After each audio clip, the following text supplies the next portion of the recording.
Buenas tardes. El día de hoy les vamos a hablar sobre el tema de condicionamiento clásico. Empezando por quién es el creador del condicionamiento clásico. Ivan Pavlov, nuestro científico más influyente del siglo XX, Ivan Petrovich Pavlov, nació en 1849 en Rusia. Desde joven mostró un profundo interés por las ciencias naturales y el funcionamiento del cuerpo humano. Estudió medicina y fisiología en la Universidad de San Petersburgo y dedicó gran parte de sus investigaciones al sistema digestivo. En el año 1904 recibió el premio Nobel por sus aportes a la fisiología de la digestión. Durante sus experimentos, Pavlov observó que los perros comenzaban a salivar antes de recibir su alimento. Simplemente al escuchar los pasos de sus ayudantes o ver la bata de estos, esa simple observación lo llevó a estudiar cómo se formaba la asociación de estímulos. Y con ello nació lo que hoy conocemos como el condicionamiento clásico. Ahora sí, mencionando el condicionamiento clásico, ¿qué es exactamente el condicionamiento clásico? Este se trata de un tipo de aprendizaje asociativo en el cual un organismo aprende a vincular dos estímulos. Uno de ellos provoca de forma natural una respuesta y el otro, que originalmente es neutro, después de varias repeticiones de un estímulo neutro, termina provocando la misma respuesta que un estímulo natural, es decir, que se ha formado como que la asociación. Un ejemplo es como si cada vez que una persona fuera con sus amigos a escuchar una canción en específico, después de varias veces llegará al punto que la mera canción por sí sola será suficiente para un sentimiento alegre, ya que la asociaría con estos momentos alegres de su vida al escuchar esta canción. Lo importante de este aprendizaje es que es involuntario. Las personas o el animal no decide aprenderlo, sino que la asociación se forma de manera automática por esta repetición. Ahora hablaremos del estímulo incondicionado. Dentro de este proceso del condicionamiento, el elemento clave es el estímulo incondicionado. Llamamos estímulo incondicionado a todo aquello que provoca una respuesta natural, como ya mencionamos, automática y sin necesidad de un aprendizaje previo. Un ejemplo de esto podría ser pues que el alimento provoca salivación, como en el experimento de Pavlov, que un ruido fuerte automáticamente nos provoca un susto o nos pone alerta, o cuando alguien apunta una luz muy fuerte a la cara, automáticamente cerramos los ojos para que no nos lastime. Y es algo que ni siquiera pensamos. En el experimento de Pavlov, el alimento funciona como estímulo incondicionado porque provoca salivación de manera natural y automática. Este estímulo sirve como base para generar una asociación entre estímulo con otros estímulos neutros. Terminando de hablar del estímulo incondicionado, vamos a pasar a hablar de las demás partes de este proceso de condicionamiento clásico. Yo soy Arlet y yo les voy a hablar sobre 3 conceptos muy importantes dentro del condicionamiento clásico: el estímulo condicionado, la respuesta condicionada y la respuesta incondicionada. Estos conceptos fueron estudiados y definidos por Ivan Pavlov.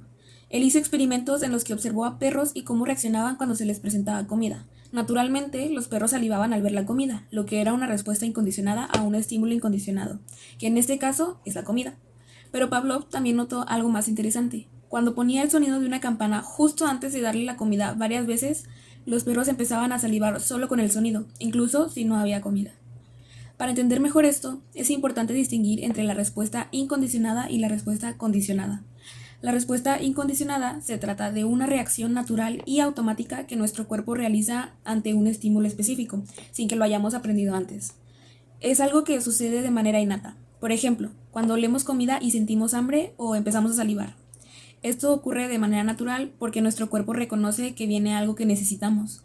No es algo que nos enseñaron, es algo que simplemente pasa. En cambio, la respuesta condicionada es una respuesta al estímulo condicionado. ¿Pero qué es un estímulo condicionado? El estímulo condicionado es algo que inicialmente no provoca ninguna respuesta. Por ejemplo, pensemos en el sonido de una campana que al principio no hace que salivemos ni nos dé hambre. Pero si esa campana se presenta repetidamente justo antes de mostrar comida, nuestro cuerpo aprende a asociar la campana con la comida. Así, la campana se convierte en un estímulo condicionado. La respuesta condicionada es la reacción aprendida que aparece ante este estímulo. Siguiendo el mismo ejemplo, la salivación que sentimos solo al escuchar la campana, aunque no haya comida, es una respuesta condicionada, porque la hemos aprendido a través de la asociación. En caso del experimento de Pavlov, el sonido de la campana, que al principio no significaba nada para los perros, se convierte en un estímulo condicionado que generaba salivación, que es la respuesta condicionada aprendida. Por último, es importante destacar que el condicionamiento clásico depende siempre de estas respuestas incondicionadas, porque son la base para poder aprender nuevas asociaciones. Sin estas respuestas naturales no podría ocurrir el aprendizaje de respuestas condicionadas. Hola, soy Valeria y voy a explicar 3 temas muy importantes dentro de la psicología del conductismo. Yo voy a empezar hablando sobre el experimento del perro de Pavlov, después voy a pasar a hablar sobre la biografía de John Watson y para terminar con mi parte voy a terminar hablando sobre el concepto del conductismo. Bueno, para empezar, el experimento del perro de Pavlov. Ivan Pavlov fue un fisiólogo ruso que descubrió el condicionamiento clásico. En su experimento notó que los perros salivaban no solo al ver la comida, sino también al escuchar pasos o estímulos relacionados con ella. Entonces asoció el sonido de una campana con la comida. Al principio, el perro solo salivaba con la comida. Después de varias repeticiones, el perro empezó a salivar solo con el sonido de la campana. Este experimento demostró cómo los estímulos neutros pueden convertirse en respuestas aprendidas. Después voy a pasar a hablar sobre la biografía de John Watson. John B. Watson fue un psicólogo estadounidense nacido en 1878 y considerado el padre del conductismo. Propuso que la psicología debía enfocarse en la conducta observable y no solo en los procesos internos como pensamientos o emociones. Su experimento más famoso fue el del pequeño Albert, donde mostró que se podía condicionar el miedo en un niño asociando un estímulo neutro, que en este caso era una rata blanca, con un ruido fuerte y desagradable. Watson defendía que la conducta podía moldearse con el ambiente y la experiencia. Luego, para terminar, pasamos al concepto del conductismo. El conductismo es una corriente de la psicología que se centra en el estudio objetivo de la conducta, dejando de lado lo subjetivo como la mente o la conciencia. Plantea que las conductas se aprenden y se pueden modificar a través de estímulos y respuestas, usando refuerzos y castigos. En pocas palabras, de lo que somos y cómo actuamos depende en gran parte de nuestro aprendizaje y el ambiente. Y en conclusión, Pavlov mostró cómo se puede asociar un estímulo con una respuesta. Watson desarrolló la teoría del conductismo y demostró cómo el ambiente moldea la conducta. Y el conductismo en general busca explicar la conducta humana de forma científica y observable.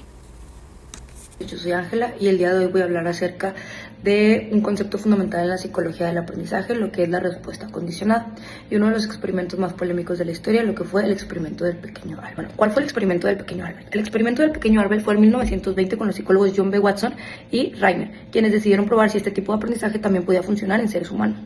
Para ello usaban a un bebé de 9 años llamado Albert. Al principio, Albert no mostraba miedo a ciertos objetos. En este caso utilizó una rata blanca, a la cual no mostraba miedo. Pero los investigadores comenzaron a hacer sonar un fuerte ruido metálico cada vez que él veía a la rata. Después de varias repeticiones, Albert empezó a llorar solo con ver a la rata, aunque no hubiera el ruido. Es decir, había desarrollado una respuesta condicionada que era el miedo. Lo más inquietante es que este miedo se generalizó a otros objetos similares como conejos, perros e incluso abrigos de piel. Este experimento, aunque importante para la psicología, plantea ciertos problemas éticos. Por ejemplo, el primero fue el condicionamiento informado. La madre de Albert probablemente no entendía completamente lo que implicaba este experimento. Después, el daño emocional que se causó al pequeño Albert. Se introdujo un miedo deliberadamente en un bebé sin asegurar que se descondicionara después. No hay evidencia clara de que se revirtiera el efecto. Y para terminar, la vulnerabilidad del sujeto. Usar a un menor de edad, especialmente uno que no puede entender ni asimilar lo que está pasando, es extremadamente cuestionable. Y hoy en día este experimento no sería aprobado por ningún comité de ética y se considera un ejemplo de lo que no debe hacerse en una investigación con humanos. Hola, yo soy Regina y hoy les explicaré el condicionamiento clásico, su importancia en contextos educativos, clínicos y sociales, así como también algunas críticas de este. En relación con el modelo estímulo-respuesta, se puede entender que el condicionamiento clásico demuestra que las conductas pueden formarse al asociar un estímulo con una respuesta. Aunque al inicio no tengan relación, puede transformarse en la provocación de esta conducta. Ahora, algunos ejemplos de cómo funcionan en distintas situaciones podrían ser: en la escuela, si un alumno siempre recibe un regaño después de sonar la campana de salida, este puede sentir ansiedad de tan solo volver a escuchar la campana, aunque no haya un regaño.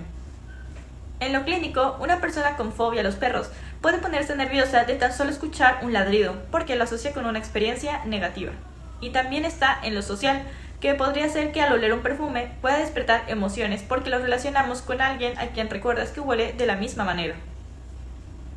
Ahora, sus aplicaciones en prácticas serían como en la educación, donde se pueden crear asociaciones positivas para motivar a los estudiantes. O por ejemplo, en la psicología clínica, que se utilizan técnicas como la terapia de exposición para modificar asociaciones dañinas.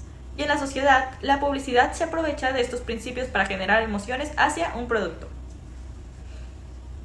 Y bueno, si bien el condicionamiento clásico de Pavlov fue clave para entender la conducta, también tiene varias críticas.